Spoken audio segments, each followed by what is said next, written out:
Okay, सो अब हम लोग बात कर लेते हैं क्वेश्चन नंबर 6 की। अभी तक हम लोगों ने total number of problems 5 complete कर ली हैं ट्यूटोरियल 1 की। 6 वाले की थोड़ी सी हम लैंग्वेज वाइज थोड़ा पढ़ लेते हैं और इस क्वेश्चन को समझते हैं। क्वेश्चन में बोला क्या गया है और इस क्वेश्चन को अप्रोच कैसे करेंगे। मतलब अभी तक जितने भी प्रॉब्लम्स की हैं तो मोटिव ये होना चाहिए कि आप क्वेश्चन पढ़ के समझ पा रहे हो या नहीं। कैलकुलेशन और उसका सॉल्यूशन दूसरा पार्ट होना चाहिए, बट पहले क्वेश्चन की अंडरस्टैंडिंग ज़रूरी है कि क्वेश्चन में बोला क्या गया है, डाटा कौन सा गिवन है और हम लोग अप्रोच कैसे करेंगे, ये इंपॉर्टेंट चीज़ है। So according to question number 6 इसमें बोला गया था कि आपके पास मान के चलो कोई रॉक है, ठीक है। उस रॉक में मतलब ऑब्वियसली हमारे जो एटमॉस्फेयर या फिर हमारे अर्थ में ऐसे बहुत सारे रेडियो एक्टिव एटम्स हैं, है ना, एलिमेंट्स हैं जो अपने आप मतलब रेडियो प्रॉपर्टी को फॉलो करते हैं, मतलब अपने आप डिके होते रहते हैं। तो उन्होंने बोला है कि एक मतलब ऐसी एक चट्टान थी जिसमें कुछ आपके रेडियो एक्टिव एलिमेंट्स थे, जिसमें यूरेनियम 238 और यूरेनियम 235 प्रेजेंट था। उसने बोला कि आप मान के चलो आज हमने मेजर किया, मतलब इनकी पर्टिकुलर उस चट्टान का एक टुकड़ा लेके आया और उन्होंने देखा कि यूरेनियम 238 और 235 का जो मतलब प्रोपोर्शन है एक दूसरे का, अगर मैं बात करूं कि एक दूसरे के रिलेटिव जो प्रोपोर्शन है वो उन्होंने बोला क्वेश्चन में कि वो 1/140 है, ठीक है। इसका मतलब क्या है कि मान के चलो अगर यूरेनियम का एक मतलब कह सकते हैं कि अमाउंट, अगर एक टुकड़े में अगर यूरेनियम का 1 पार्ट प्रेजेंट है तो उसी वाले टुकड़े में जो यूरेनियम 230 के होंगे वो कितने होंगे, 140। ओके, सो इस तरीके का वो रेशियो मतलब उन्होंने बोला है कि अगर मान के चलो एक पार्टिकल है इसका तो इसके कितने पार्टिकल्स प्रेजेंट हैं, 140 पार्टिकल प्रेजेंट है। ये अभी का प्रेजेंट का बायोडाटा है इसका। ओके, सो नाउ इस क्वेश्चन में ये बोला गया था कि मान के चलो आज तो हम बात कर रहे हैं कि भाई इतना प्रोपोर्शन प्रेजेंट है उस चट्टान में। अगर हम लोग 3000 मल्टीप्लाइड बाई 10⁶ मतलब बोले तो 3 बिलियन ईयर्स पहले कितना इसमें कह सकते हो कि कितना प्रोपोर्शन था, ठीक है। ये रेशियो हमें पता है और इसने बोला है कि जो टाइम गिवन है उसके पहले इस रेशियो को फाइंड आउट कीजिए। ये प्रॉब्लम है बस, क्वेश्चन में और कुछ नहीं बोला गया है। तो ऐसे क्वेश्चन को अगर मान के चलो आपके पेपर में आ जाता तो सबसे पहले दिमाग में आना चाहिए कि ये जो आपके एलिमेंट्स हैं वो रेडियो एक्टिव है, और रेडियो एक्टिव हैं तो एक अप्रोच तो हमारे के रेडियो एक्टिविटी जो भी हमारे रिलेटेड फार्मूलेस हैं, रिलेटेड कॉन्सेप्ट्स हैं, वही यूज होने वाले हैं। इतना तो क्लियर समझ में आता है। सो मैं यहीं से मतलब कॉन्सेप्ट लेता हूँ और यहीं से आगे प्रोसीड करता हूँ। So according to radio activity law इसमें बोला गया था कि मान के चलो कोई आपका एलिमेंट्स है रेडियो एक्टिव जो आपका डिके हो रहा है और आपका एक फाइनल एलिमेंट्स बन जाता है, मतलब कह सकते हो स्टेबल न्यूक्लियाई है, वाई बन जाता है।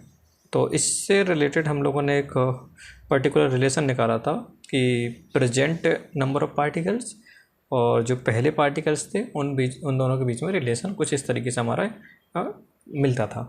ये तो मतलब सभी को फॉर्मूले याद होगा। अब मान के चलो हम बात कर लेते हैं कि भाई T=, हमारा पता है कि ये टाइम गिवन है 3000 मल्टीप्लाइड बाई 10⁶, ये इतने साल मतलब ये टाइम गिवन था। तो अब आपको इतना तो समझ में आता होगा कि ये प्रेजेंट का बायोडाटा है, मतलब प्रेजेंट का डेटा है, और ये हमारा 3000 पहले का डेटा है ना। तो सेम चीज़ हम लोग दोनों रेडियो एक्टिव एलिमेंट्स के लिए यहाँ पर फाइंड आउट करेंगे, या फिर कह सकते हैं दोनों के लिए अप्लाई करेंगे। तो उन्होंने बोला है कि अगर मान के चलो आपके पास उस चट्टान में यूरेनियम 238 प्रेजेंट था तो उसके लिए हमने इस वाले रिलेशन को ऐसे लिख सकते हैं, है ना, एक नंबर वाले रिलेशन को कुछ इस तरीके से हम लोग लिख सकते हैं, जिसमें से ये हमारी प्रेजेंट अमाउंट है, ये हमारी 3000 साल पहले की अमाउंट है, ये आपका लैम्डा आपको पता है डिके कांस्टेंट है, ठीक है, और ये टाइम टी हमको गिवन था। सिमिलरली फॉर नेक्स्ट जो आपका रेडियो एक्टिव एलिमेंट है यूरेनियम 235, उसके लिए भी सेम आपका क्या होगा, ये लॉ फॉलो होगा और इसके अकॉर्डिंग इनका रिलेशन भी इस तरीके से आ जाएगा कि 3000 साल पहले के जो अमाउंट है वो N0 है, यूरेनियम 235 वाला, और जो प्रेजेंट अमाउंट है वो N है, और ये आपका डिके कांस्टेंट है। एलिमेंट्स अलग अलग हैं तो दोनों के लिए लैम्डा की वैल्यूज भी डिफरेंट होगी। डिफरेंट क्यों होगी, क्योंकि दोनों की जो आपकी हाफ लाइफ्स हैं वो भी डिफरेंट होती हैं, तो इस वजह से आपका लैम्डा भी डिफरेंट होगा। तो इसलिए यहाँ पर मैंने λ1 एंड λ2 यहाँ पर यूज किया। सुना, अब क्वेश्चन के अकॉर्डिंग अगर देखा जाए, थोड़ा सा सोचा जाए कि क्वेश्चन में ये बोला गया था रेशियो, और रेशियो पूछा भी है मतलब प्रेजेंट का रेशियो गिवन है और पास्ट का रेशियो पूछा गया है। इसका मतलब क्या है कि ये दोनों क्वांटिटी, मतलब इन दोनों का रिलेशन हमको पता है, इन दोनों का रिलेशन फाइंड आउट करना था।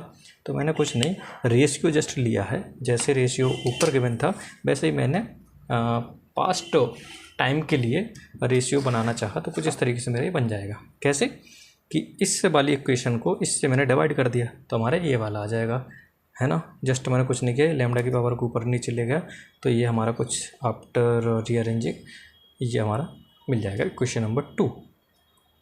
अब ऐसा फिर से समझ लो, ये मैंने क्या बताया था, ये हमारा प्रेजेंट का मतलब डेटा था, तो इसको मैंने बोल दिया कि ये प्रेजेंट वाली चीज़ हमको गिवन है, ये चीज़ पूछी जो कि पास्ट की थी, lambda 1 lambda 2 related to the half lifes of the uranium 238 and 235। So now अब हमको ये वाली क्वांटिटी फाइंड आउट करनी है, तो मैंने इसको मान लिया कि कोई कांस्टेंट के हमारा इसको बोल दिया, ठीक है। इसको हमने रेशियो के लिए इसको के रिप्रेजेंट कर दिया और ये हमको पता था। अब सिंपल सा कैलकुलेशन करने के लिए ये डेटा हमको रखने हैं। हाँ, क्वेश्चन में इन्होंने लैम्डा 1 और लैम्डा 2 निकालने के लिए कुछ बोला नहीं गया था, बट ऑब्वियसली यूरेनियम 235 यूरेनियम 238 ये बचपन से सुनते आते हैं कि ये रेडियो एक्टिव एलिमेंट्स हैं, तो इनकी हाफ लाइफ भी थोड़ी सी याद होनी चाहिए, नहीं होती है तो एग्जाम में आपको क्वेश्चन में गिवन होंगे।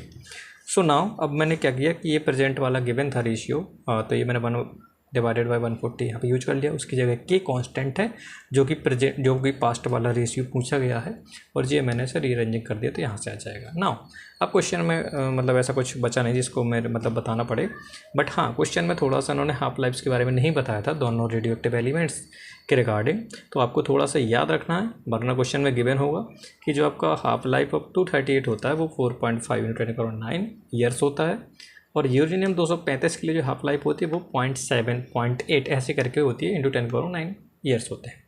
ओके, सो यहाँ से आप लोग ये रिलेशन आपको पता ही है हाफ लाइफ और डीके कांस्टेंट के रिगार्डिंग, तो यहाँ से आप लोग लैम्डा 1 और लैम्डा 2 की वैल्यू आराम से फाइंड आउट कर सकते हो। देन इसके बाद थोड़ा सा और कैलकुलेशन करोगे, ये लैम्डा 1 निकाल लिया आपने, लैम्डा 2 निकाल लिया, और टी गिवन है तो आप लोग क्या कर सकते हो कि ये वैल्यू आराम से निकाल सकते हो, है ना, और एक्सपोनेंशियल में डालोगे तो आराम से ये जो रेशियो के की वैल्यू हम लोग मिल जाएगी। के की वैल्यू अप्रोक्सीमेट मैंने कैलकुलेट किया है, तो यहाँ पे मैंने डायरेक्ट लिख दिया है, आप कीजिएगा कि थोड़ा सा डिफरेंट हो सकता है न्यूमेरिक मतलब नंबर वाइज, बट आपको ये मेथड आपको समझ में आ गया होगा। तो यहाँ से के की वैल्यू आ जाती है 1/11.6। इसका मतलब क्या है कि 3000 साल पहले मान के चलो उस चट्टान में अगर यूरेनियम का एक पार्टिकल प्रेजेंट था, तो उसी चट्टान में 3000 साल पहले यूरेनियम 238 के कितने प्रेजेंट थे, 11, अप्रोक्सीमेट 12 पार्टिकल्स प्रेजेंट थे। तो इस तरीके से हम लोग अंदाज़ा लगा सकते हैं किसी पर्टिकुलर सब्सटेंस को लेकर उसमें पार्टिकल्स का कैलकुलेशन हम लोग कर सकते हैं, उसका रेशियो पता कर सकते हैं कि डिफरेंट टाइप्स के रेडियोएक्टिव एलिमेंट्स हैं, तो ये चीज़ हम लोग कर सकते हैं। ओके, सो यहाँ से हमारी प्रॉब्लम नंबर 6 कंप्लीट हो जाती है। नेक्स्ट में हम लोग प्रॉब्लम नंबर 7 के बारे में डिस्कस करेंगे, और उसके बाद हम लोग प्रॉब्लम नंबर 8 में इंटर करेंगे। सो आई थिंक ये वाला कॉन्सेप्ट आपको बहुत ज़रूरी है, और इन्हीं चीज़ों का काम हम लोग आगे देखते हैं कि डिफरेंट टाइप्स की लाइफ्स के बारे में पता करते हैं हम लोग। वो प्रिपरेशन अपने कार्बन डेटिंग का भी कॉन्सेप्ट पढ़ा होगा या सुना होगा, तो जो नेक्स्ट प्रॉब्लम है वो हम लोग देखते हैं उसमें, बट कार्बन डेटिंग में भी रेडियो एक्टिव वाला सीन होता है वहाँ पे। ओके, सो इस तरीके से ये प्रॉब्लम नंबर 6 कंप्लीट हो जाती है। नेक्स्ट वीडियो में नेक्स्ट प्रॉब्लम